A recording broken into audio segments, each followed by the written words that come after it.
All right, and welcome back to day 19 or way number 19 that you can get started in real estate investing or maybe even expand out your real estate investing portfolio.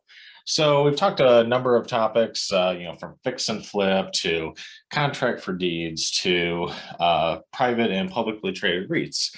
Now, this is an option that might work if you're a primary homeowner. Maybe you are looking to get into real estate investing. Maybe you want to acquire a property, maybe you already have a property and you'd like to do a cash out refinance and acquire more. So today's topic, we're going to be talking about forced appreciation, or basically improving the numbers of the property. So whenever you hear someone talking about that they're forcing appreciation, they're basically doing something to the property to make it more valuable and not just waiting on the day-to-day or month-to-month or year-to-year, natural appreciation, if you will. So probably a simple way you can think of is, let's say that your primary home is a 2-1, which basically means you have 2 bedrooms and 1 bathroom. So, let's just say maybe this property is worth about $100,000, which in this market, a second tier, third tier market, for a 2-bed, 1-bath could definitely be worth $100,000. I think as of right now, at the time of this recording, the median home price across the entire nation, think from California to the tiny suburbs of Milroy and Vesta, Minnesota, but taking all that into account, the median home value is about $400,000. So obviously we're talking about a significantly lower amount. But let's just take a look at your primary home and you have 2 and 1. Let's say it's worth $100,000. Now, one of the easiest or potentially easiest upgrades, can you add a 3rd bedroom? Or could you add a 2nd bathroom? Now, every jurisdiction has a little bit different definitions of what constitutes a bathroom, what constitutes a bedroom. In the real estate world, you might hear about baths. If it's a half bath, basically a toilet and a sink. If it's a three-quarter bath, that's a stand-up shower, sink and toilet. And then a full bath is obviously you have a sit-in tub with a shower and sink and toilet, hence is a full bath. But, even adding a half bath, really don't need a lot of square feet. I mean, the house that I grew up in, we had a half bath. It was literally just a toilet and a sink with a little pocket door. Toilet was here, corner sink.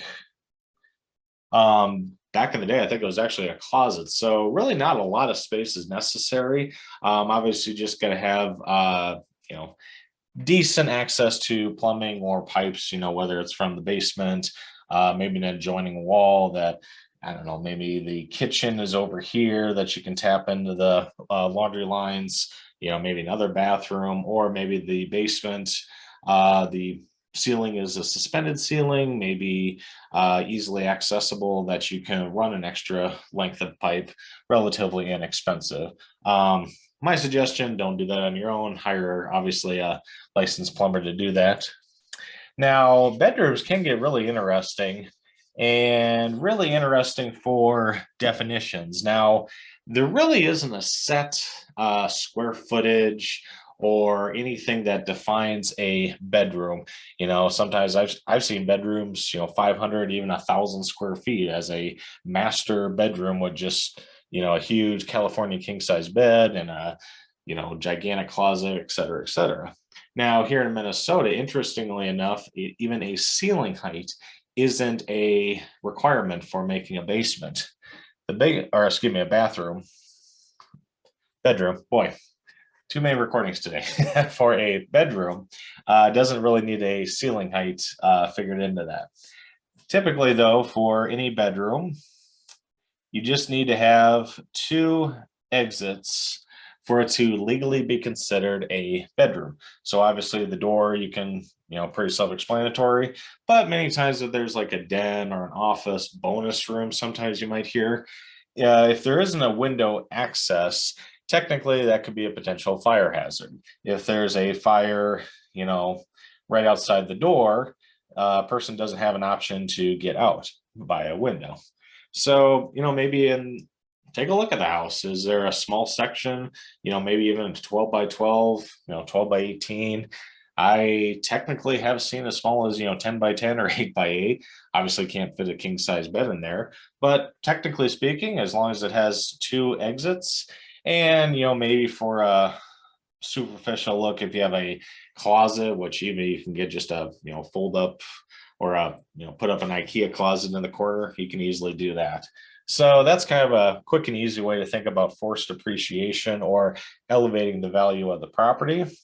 Here in Minnesota and a lot of, Midwest states might even have a basement. And you might even say, well, I got this bedroom in the basement and that can easily be used as a bedroom. Again, back to the window. Now, if we're looking at a depth view, you got a person living here in a bedroom. Obviously, the door is over here. Now, you might see some of the old style windows. Maybe it's just like a block glass or just a small section of a window. Technically, in order to be a bedroom, if it is in the basement or below level, or sometimes what's called below grade, you'll need an egress window. Now, again, every jurisdiction has their own building codes. Typically speaking, you want to have an egress window. If it's a new build, a recent build construction, that the edge of the window is about waist high. And typically for an egress, you'll have a little bit of a dig out and it'll have a certain amount of space in there that a fireman basically can be crouched down underneath there to say help small children or someone get out of the egress window. But the biggest thing is the egress window is a secondary access point or exit point to legally make it a bedroom. So again, this is your primary home. Maybe if it's a 2-bed 1-bath and you have a section, a bonus room, section in the basement, perhaps, maybe an unutilized closet space, maybe even hack off, say you have a large bedroom, maybe you can take off a small piece, add in even a half bath in there. So potentially maybe you can, do some relatively minor upgrades, putting in a wall, some new paint, update the flooring, a toilet, sink, stand-up showers can even be purchased relatively inexpensive. But if you can take that 2-1 and say make that a 3-2, even a 4-2 nowadays is very much in demand with a lot of people from working from home and wanting flexibility just in case there's another lockdown of, I got to work out at home, I got to work from home, I got to teach the kids at home, etc. The 4-2s are very much in demand. And, maybe just by doing that and say that property was worth $100,000, you can add in a half bath and you can add in another bedroom, very possibly might even increase the value to 140,000. Just really depends on what the comps are in various markets that you currently live in and currently have property in. So this is a general, way, isn't so much of a fix and flip where I'm taking a distressed property and then making it brand new. It's more of a forced appreciation. Not so much of, oh, I replaced the roof. Well, people expect a roof to be in the house, or I updated the kitchen. Well, that can help somewhat, but typically those type of upgrades, if you're upgrading a property, getting it higher class, maybe getting it more up to date with, current finishes, people expect a kitchen, people expect a bathroom, people expect a roof on the house. So, many times people will be surprised, they do this huge fancy kitchen upgrade and, oh, I put in $50,000. Well, that might only increase the value of the property, maybe $25,000. So you're automatically upside down. Again, you are updating the property to have a newer kitchen, but there was a kitchen there to begin with. This is essentially net new adds. I had a 2-bed house. I now have a 3-bed house. I had a 1-bathroom house. I now have a 2-bathroom house. So it's increasing the value of the property, adding additional functionality and amenities to the property, and thus forcing the appreciation. And like I said, there's some very easy ways. Just last week I was in a house that was going to be put up on the market, a very nice block basement. Pretty much wide open for storage space. I mean, you don't even have to get really fancy, just have a nice flooring. I've even seen some people paint the concrete floors and put a rug down, 2x4, some drywall, insulation. And then the biggest thing, like I mentioned, just the egress window. So it'd be very, very easy to add a third bedroom, fourth bedroom to a lot of these homes that, have a full basement or just have some below grade space that is underutilized. Same way with the bathroom. I mean, technically, you can add in a half bath, and that could potentially increase your property value with just the addition of a small sink, small toilet, little paint, and some new flooring. Obviously, the plumbing and the electrical is probably going to be the most expensive portion of the job, but you can probably easily add a half bath to, I'd say, most properties.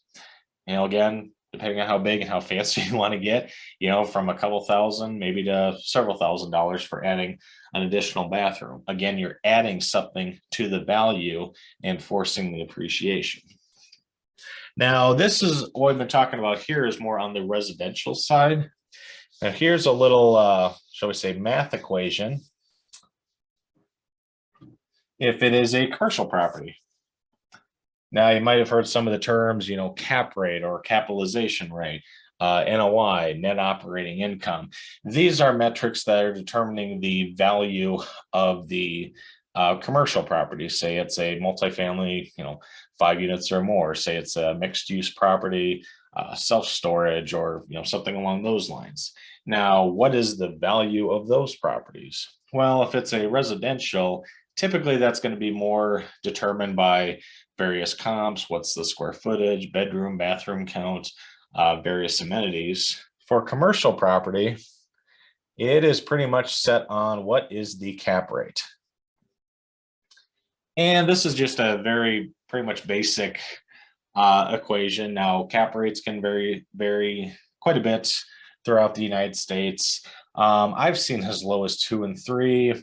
Back in the day, you could easily get 8, sometimes even 10. I've seen higher, but let's just say for argument's sake, we're just going to keep it at a 5% cap rate.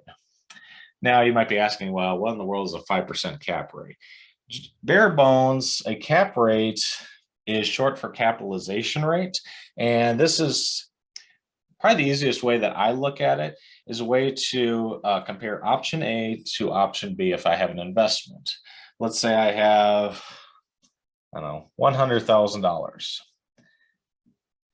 Well, as a cap rate in relation to a property, if I have $100,000, the capitalization rate essentially is referring to the net operating income, basically what's left after all expenses, not including any debt servicing, of how much of a return I could get on that. So keeping this the same here, say $100,000, 5% cap rate for a $100,000 property. I'm looking at a $5,000 net income or net operating income after all expenses are paid. This would be the taxes, the insurance, the maintenance, the upkeep, perhaps utilities, basically everything associated. However, it's not including debt service. And like I said, this is more of a comparison piece.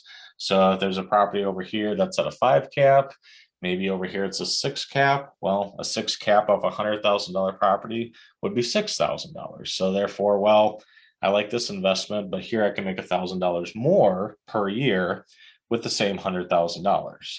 And even technically speaking, to kind of compare it to other investments. Do I want to invest in, a note fund, a bond, a syndication, a REIT, and maybe it's paying 7% preferred returns or 10% annualized returns. And maybe from there, just from an apples to apples comparison with the cap rate, maybe the other investments would look more promising. Again, the downside with the cap rate, and I personally don't use this a lot, since it doesn't factor in the debt servicing, doesn't factor in the enhanced appreciation that you can get through leverage. Also doesn't take into account any tax benefits through depreciation, as well as debt pay down, amortization, which can all impact your returns as well. But typically, if you're looking at commercial properties, you're going to hear, oh, this property has a 5 cap or 4 cap, 3 cap, 2 cap, 10 cap. That again is all short for capitalization rate. So let's just add a couple more zeros to this. Let's say it's $1 million property. And maybe that's a little low. But we're just going to go around and say, well, going cap rates for the area we've talked about, it's about a 5 cap. And we were looking at the numbers, looking at this property, and the owners show us their tax returns, what they're making on the property.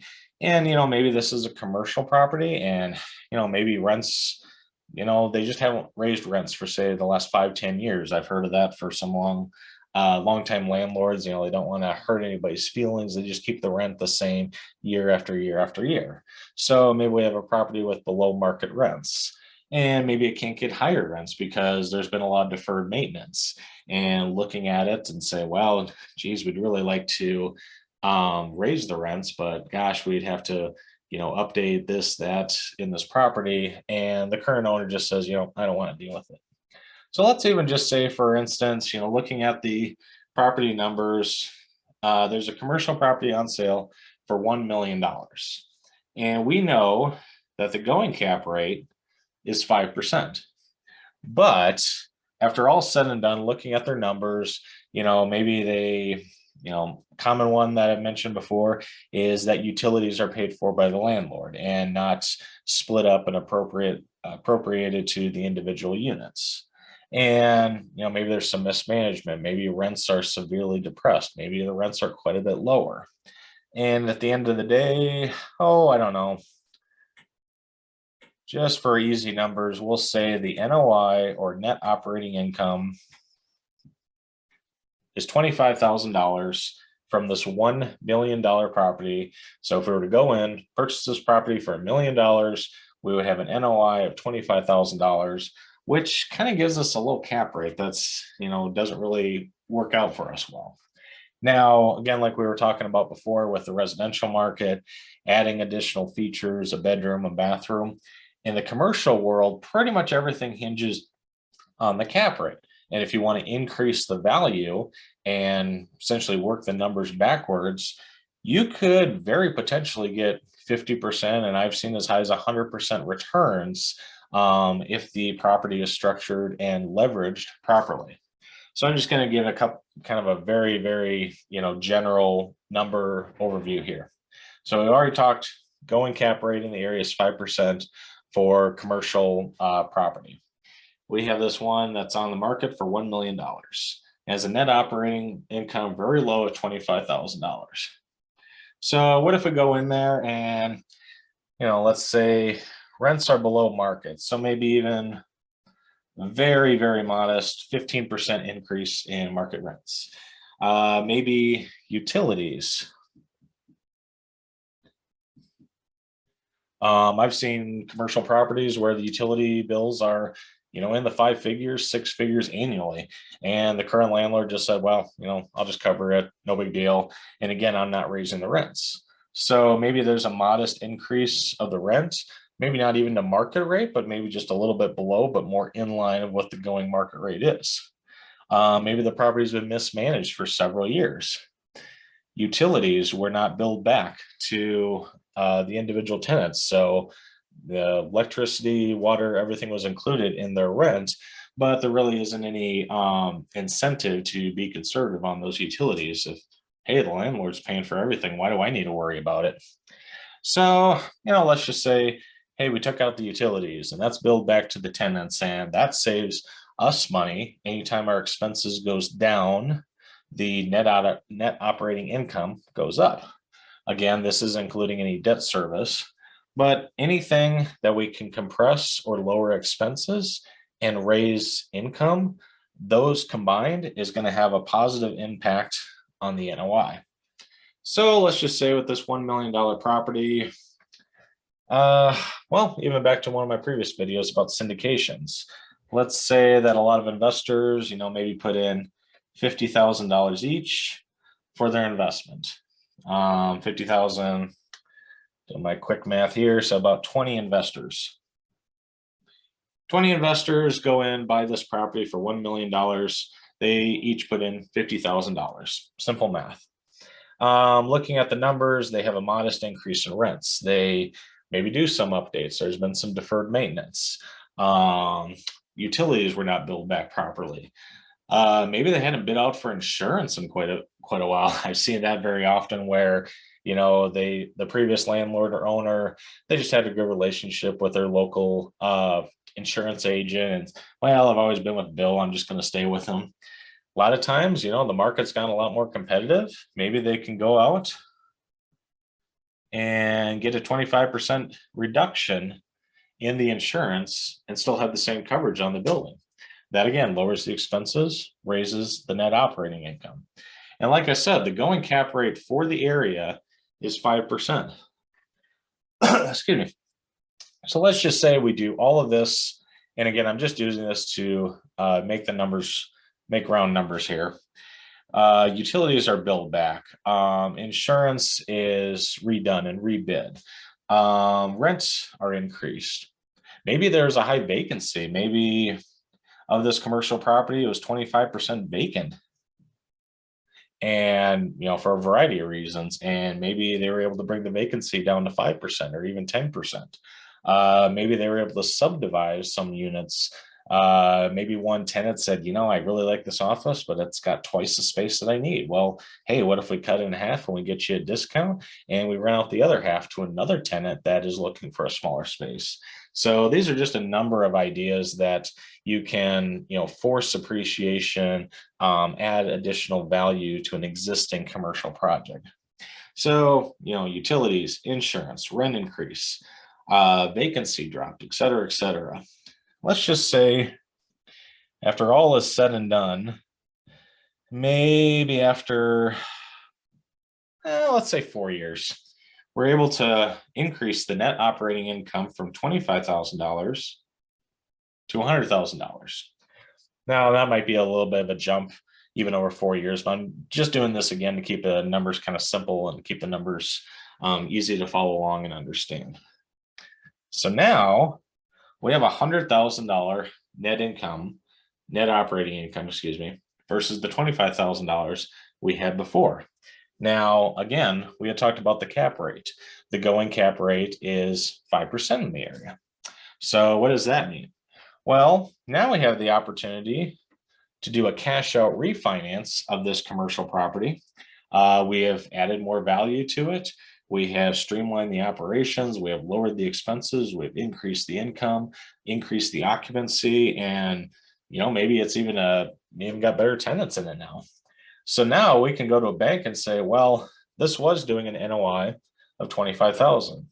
Now it's got an NOI of $100,000. And we would like to do a cash out refinance. Now, again, we had the investors here that each put in $50,000 of their own money. So we had 20 investors of $50,000 each, put in $1 million for the project. Now we go back, well, let's just work backwards. If $100,000 is the NOI, and if we divide into it a 5% cap rate, and again, I kept these numbers simple so I can do this in my head without having to get a calculator out. Now the property could be valued at $2 million. Because now we're just going in reverse. Going cap rate in the area is 5%. Originally, this $1 million property was about a 2.5 cap based on the net operating income. Very mismanaged, started to build back the utilities, raise the rents, et cetera, et cetera. So now we're looking at a cash out refinance. Hey, we put in $1 million. $2 million is what's now worth. Now, interest rates are always changing. Banks have their own metrics for what they'll do for a max cash out refinance. I have yet to find a bank now that if the property is worth $2 million, you're going to get $2 million out of it. If you know of one, let me know, but I wouldn't really recommend getting that leverage. That'd be 100% loan to value. So let's just say in a $2 million property, you know, I don't know, let's just say, you know, 75% is a pretty good range. 75% loan to value cash out. All right, so out of the $2 million property, 1.5 million would be cashed out.